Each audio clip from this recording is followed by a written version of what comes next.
Okay, now our third and final stop here is a rubric and assessment vault. So if I click on that, if I actually hover on it, it's going to give me several things. I can click on the writing rubric.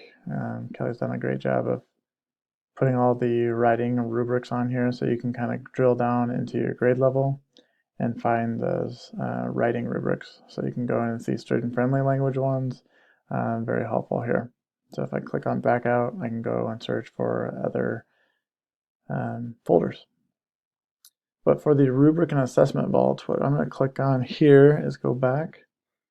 And this is what we're working on in January. I have some random ones I put in here just to make sure it's working. But what you're going to do as a teacher is click on that link, and this is how you submit your pre-test and post-test. Now, we're going to turn this off sometimes, and so if it does not work, you can just email that to Kelly or I, and we will put that in the vault. So if I click on this, I would fill out my email, I would fill out my grade level that I'm teaching, I would fill out the content area that I want to submit my pre-test, post-test, or maybe even it's a rubric. I would put the essential indicator, so it has to be a red to put this on here, unless it's one of those blues that's going to be assessed at a high level and did not reach the 5-star system. Let's put 3.3B for whatever standard that might be. Let's pretend it's going to be a post test this time. I would submit my link from my Google Doc. That's where those templates are going to come from. But in this case, I'm going to put a generic website. And that's all it is to it. So again, I would copy and paste the shared link. I'd have to make that public, or I'd have to make that view with a link. And I would copy and paste that into here instead of just putting a generic link here. But I'm going to click submit. The reason I want to show you that is because when I close out of this and I refresh my vault, my rubric and assessment vault, I should be able to go into this vault and actually find the ones that I just posted. And so now I can drill down to whatever grade level that I put. Okay, that one was for science. I could drill in, I could go into content area and go to ELA. That's going to bring up all the standards that I have submitted. And so you can see that the 3.3B one that I did put, the post-assessment, shows up just fine right here. I also could search by indicator. So if I'm having 1.2A, eventually you're going to have all the grade levels show up for 1.2A. And if I have a student that's really struggling, I could go down a grade level and find their pre-assessment, post-assessment, and see what that looks like.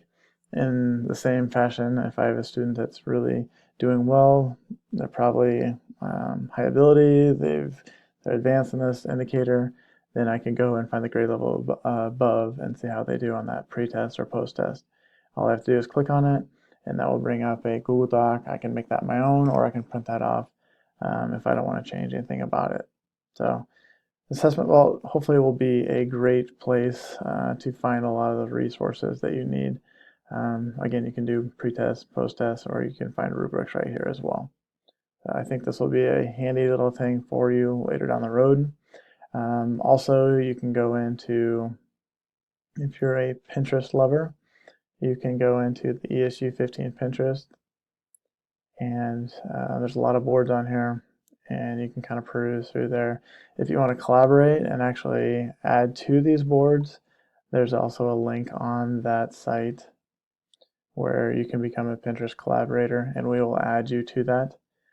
It's very easy. All you have to do is submit your email that you use for Pinterest or your Pinterest username. And what will happen is in the top right hand corner where it has this little icon here, you can accept it. Once we add it to you, you should go in your inbox and then accept like this one. I'm going to click accept, and there you go. I am ready to add to that board if I want to. So anyway, lots of good resources there. I think you'll use the pre-assessment and post-assessment vault quite a bit. If you are a Pinterest lover, then that might be a place for you.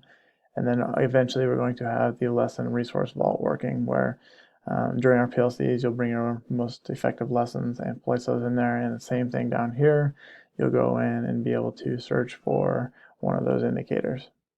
So I'm really excited about the rubric and assessment vault. Hopefully you are too. It's kind of, you get what you put into it. Hopefully after some of our PLCs, you're putting just a little bit into it for one indicator, but then you're also receiving all the indicators, either assessments, if it's lessons, resources. Eventually we're going to add intervention vault. And so you can find the different academic or behavior interventions for whatever you're needing.